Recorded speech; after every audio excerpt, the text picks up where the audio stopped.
The Sentinels of Light event, the most anticipated event in all of League of Legends history, built carefully over the course of nearly a decade, all culminating this year with the arrival of the Ruined King, spanning across all of Riot's best games, from your leagues, to your Wild Rifts, to your Runeterras, to your Valorants with your $50 fucking knife skin. It was so important for Riot to get this right. This was their best chance to get players interested in not just their games, but invested in their IP as a whole, to show the world how amazing the lore and world building of League is. So how did it go?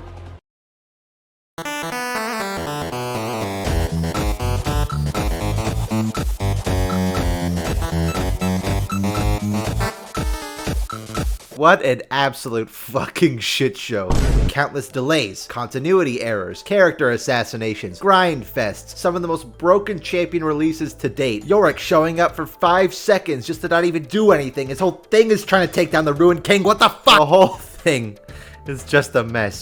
But to cut Riot some slack, it isn't all their fault. A certain pandemic and maybe several winter storms could have caused some crazy headaches around the office. It's highly likely that these things, plus the fact that they would have caused poor communication, led to things like the Ruined King game getting delayed, Vex being in the event before even being a champion, the characters acting out of character, etc, etc. All this, while still a shit show we'll go over in depth soon enough, is forgivable. You know what isn't forgivable? What the fuck is this? Never in League's history, not since, have I seen such controversy around a League of Legends skin. Never in League's history, not since, have I seen such a blatant attempt at pandering generic garbage. Never in League's history, not since, you cut that out, have I seen such a deliberate attempt to disregard everything that made a character enjoyable for the sake of sexual appeal. But wait a minute, this is just a skin. Tons of champions have skins that change the character drastically. How is this any different? Well, the thing is, Unbound Thresh isn't just a skin. It's canon, promotional art, the end of the Ruination story, Unbound Thresh being the default Thresh design in Wild Rift, with the actual Thresh being nowhere to be seen. And that last point, that was the straw that broke the camel's back for me. The fact that in Wild Rift specifically, Thresh has been flat out replaced by this generic sexy anime character. Yeah, we got a problem now. But Nick, what about Spirit Blossom Thresh? That skin just turns him into a sexy anime character, and it's canonical too. No, it isn't. While the Spirit Blossom skins are canon, there's leniency. They're more like the spirits in Smash Ultimate, using an existing character we know and love to represent another character. The champions here are clever ways to represent Ionian myths. Thresh is not actually the sexy, seductive demon of obsession. He just best fit the bill for displaying that character in League. So why? Why is this new sexy Thresh so problematic, and what could it mean for the future of League? Well, to do that, we have to get a little something out of the way first. Thresh is a prison. So this is the part of the video where I tell you why Unbound Thresh is a bad design, and how it doesn't work for Thresh's character, and how it's a complete assassination of everything that he's about. Unfortunately, I'm slow as fuck at making videos, and TV Skyn already did it. Fortunately, that video is fantastic, and explains it far better than I ever could. This is a design that fundamentally says Thresh's lore, his story, his themes, his narrative arc, his concept, his history, his personality, the world building, and everything that makes him unique in the game. This design needs to be appealing. That's the only thing it needs to be, because appeal is all that matters. Give him a boy face and ghost abs, because those things are appealing. And never mind that his concept revolves around being perhaps the most inhuman monster on all of the Shadow Isles. Instead, I'm not going to focus solely on why Unbound Thresh is such a bad design, but more of the impact it could have on League as a whole and what it says about League's potential future. So turning Thresh into a sexy anime character is the problem, but why? Well, as I see it, there's 3 main issues. Number 1, of course, being... Now, before I get into this part of the video, I want to make something very clear. Now, let me be clear. I have nothing against the Chinese people or their culture. As a Canadian living in Southern Ontario, I have been surrounded by Chinese people all my life. They are as much Canadian to me as any other people living in this country. So if I start seeing shit in the comments like, fuck the Chinese, or I hate the Chinese because of this or any other reason, take a good long look in the mirror and give yourself a slap or two. You've got a couple screws loose, pal. So I'm not Chinese. As such, I have no idea how the Chinese culture works or why they express certain beliefs and values. But if there's one thing I've learned about it over the past few years, it's that skeletons are no good. While not outright forbidden in China, it seems they are censored as much as they can be. Obviously, China is a major moneymaker for almost any business. That tends to happen when you have nearly 1.5 billion people living in your country. As such, they are the largest market Riot Games and League of Legends has. That, and the company is also owned by a Chinese conglomerate, but therefore, Chinese values are highly likely to have an impact on whatever Riot Games and League of Legends puts out. China likes sexy anime characters? Yep, just shit out a bunch of those. China likes mobile games? Make sure every IP we have under the sun is on mobile. And their culture has a major impact on the games as well. With the whole skeleton censorship thing being a likely culprit as to why the Jurassic skin line ended with only 2 skins. But now we've reached a major problem. League of Legends is coming to mobile thanks to Wild Rift, with the ultimate goals of getting it in as many people's hands as possible, and eventually getting every single champion from League PC up and running on it. And with Thresh being one of the most popular champions in League history, of course he has to be putting that one ASAP. But hold up, Thresh is a giant walking skeleton on fire. How the hell do you avoid censorship laws with that? Simple, no more skulls, no more bones, and a pretty marketable face to boot. To any new players dipping their toes into the world of League of Legends through Wild Rift, this will not only be their first impressions of Thresh, but it will also be their first ever introduction to the Shadow Isles as a region. And much like Kaisa earlier this year, the sole representatives of these horrible monster-filled regions are just sexy anime babes. Thank God for the void that hole was remedied by Kha'Zix, but as it stands now, the ghostly, horrifying, apocalyptic Shadow Isles is solely represented by Green Cane. Objection! But Nick, they had to do it. They couldn't put PC Thresh into the game. To get him in Wild Rift, they had to censor him. Yes, that may be true, but they didn't have to turn him into a sexy anime character to do it. Oh, like you could design an actually good-looking Thresh that maintains the aesthetic of the original while still appealing to overseas censorship laws. Hold it! You're right. I couldn't. I wouldn't. And I don't even need to. Because Legends of Runeterra already fucking did it. To abide censorship laws in certain regions, the game has a multitude of cards censored for different versions, whether it's giving Sivir clothes, removing Lewis's cigar, turning Swain purple, or making Draven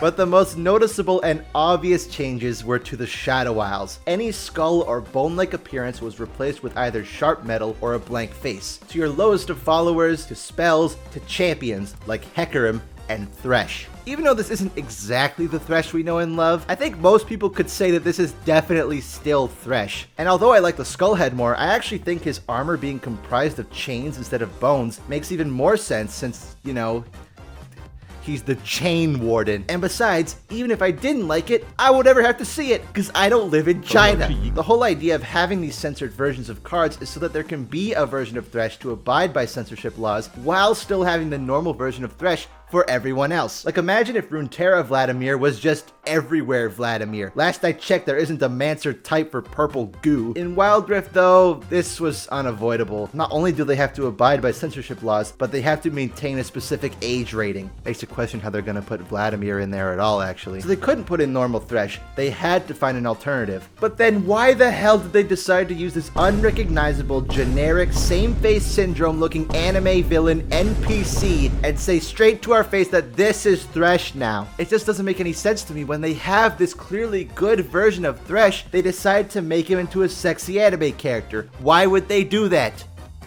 Well, to bring up a point from my previous video,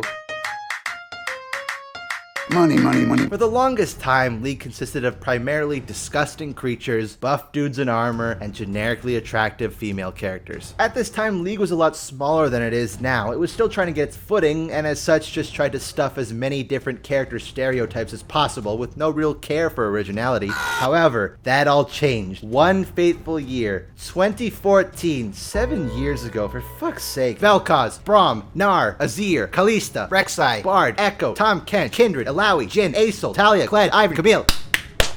This small time frame was, in my opinion, the golden age of League of Legends champion design. Every single one was so varied and unique from the last. It made every new release exciting because we had no idea what kind of character to expect. So when Rakan came out following Camille, nobody batted an eye. In fact, the community praised it. A male character intentionally designed to be sexy? That's something we haven't seen in League yet. It's unique, it's fresh. It was nice to know that Riot was still continuing to push the envelope in their character design. And now that we have Rakan in the game, I wonder what kind of character they'll release next. Oh, another Male character intentionally designed for sex appeal, huh? I mean, well, you know, 2 of the same body type is, I guess, that's fine. You know, it's okay. Hopefully we'll get something different next time. Okay, generically attractive female character. We already have a lot of that from League's early days. You know, maybe next time they'll... Again? Okay, well, maybe next... Guys, for real. Can you just, for God's sake, stop! Fucking stop! So now here we are. Nearly every single champion released in the last 2 years has been some variation of sexy guy or sexy girl. It's gone so out of hand that Viego, a character with a design that, while not perfect, is actually a really clever subversion of expectations of what we were expecting, is in most people's eyes just another generically sexy anime character. One of the most important characters in League's history is brushed off like he's nothing special. Because right now, he isn't. But the sexiness doesn't just stop at new champions or skins for said already attractive characters. No sir, they're on a mission. Every character that was even slightly ugly or unconventionally attractive, fuck it, make them sexy. And as alluded to before, now we're at the point where that also includes monster champions. I've talked a lot about monster champions on this channel. One might say too much. But when I look at something like Arcana Xerath, I think to myself, why? What is the point of making Xerath an all-powerful being of pure energy into an E-boy? From my own perspective, I love Ivern, and a lot of the charm of Ivern to me is that he is a funny, lanky tree guy. If a skin like Ivern the Cruel were to be made real, a skin depicting him as the human he was before he became the Green Father, that's not the Ivern I know. Turning him into something he clearly isn't meant to be would feel alienating. Unbound Thresh is much of the same. People don't love Thresh for being a sexy, seductive anime villain. They love him because he's a horrifying monstrosity. For so many years, he was the perfect representation of what the Shadow Isles does to people, what the Black Mist is, how it brings out the worst in people. In Thresh's case, it turned a scrawny, pathetic loser into what he really was on the inside, a vile, cruel, and terrifying abomination. This design nearly perfectly encapsulates what Thresh's character is. This, on the other hand, is just some random-ass, piss-poor anime villain of the week, one sexy enough to put on the poster and then never to be used again. This is not Thresh.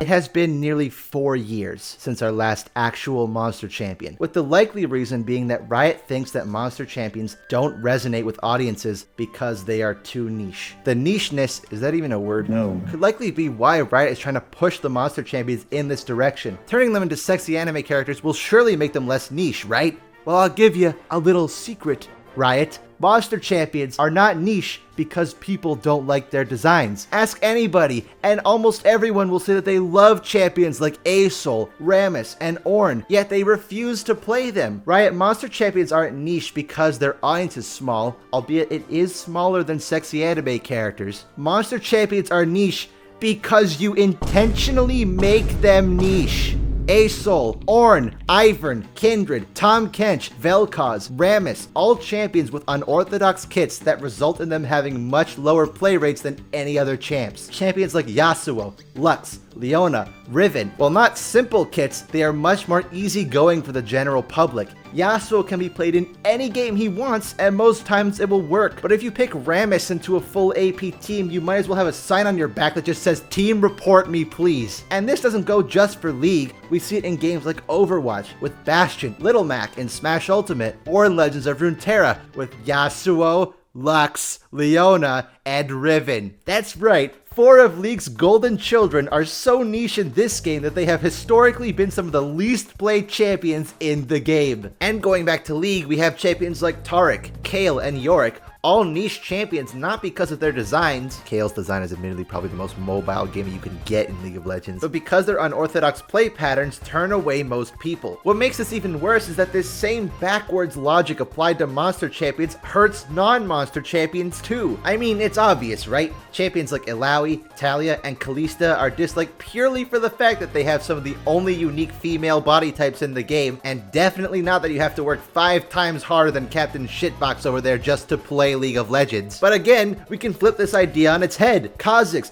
Volibear, and oh, hey, look at that. Thresh are all insanely popular. Monsters and non-humans have the potential to be some of the most popular champions in the game when you don't require 7 bachelor's degrees in mathematics to be able to play them correctly. But again, this could all come down to preference and cultural values. Over here, barely anyone cares for Xin Zhao or Jarvan 4, but in China they are some of the most popular characters by far. Hell, the Dragon Fist Lee Sin skin is barely used over here, but in China it's so popular that the chromas for the skin have their own unique splash art.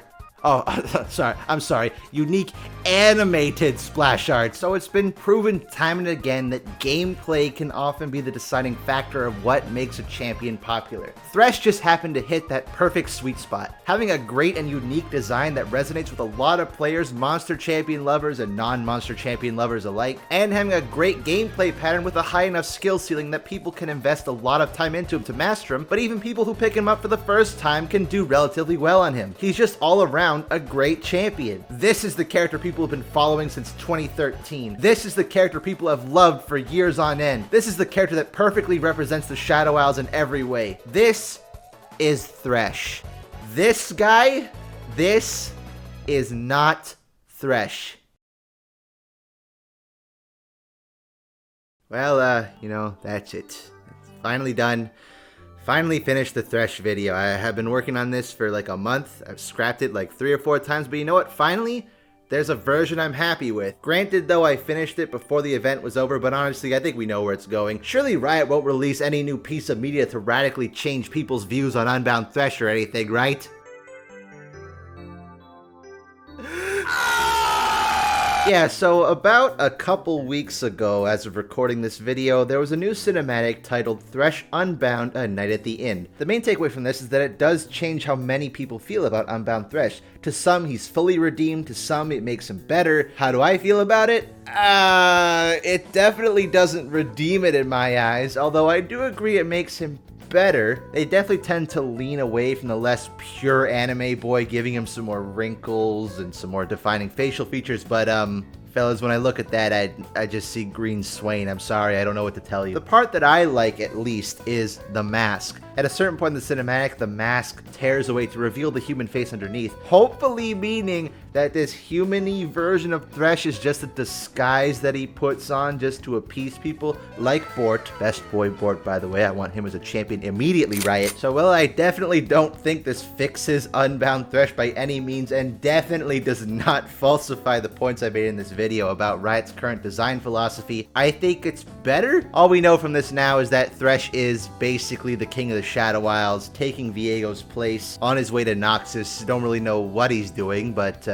yeah, Unbound Thresh is just default Thresh now. That's how it is. That's just how it is now, I guess. So that's it. What do you lads think about Unbound Thresh? What do you think it entails for the future of League? Are you excited to see what Riot does next? Are you worried about what League has in store in the future? Be sure to let me know down in the comments. While I don't respond to everything, I do genuinely love reading your guys' thoughts on the subject matter. Just please, again, keep it civil. That's it for me.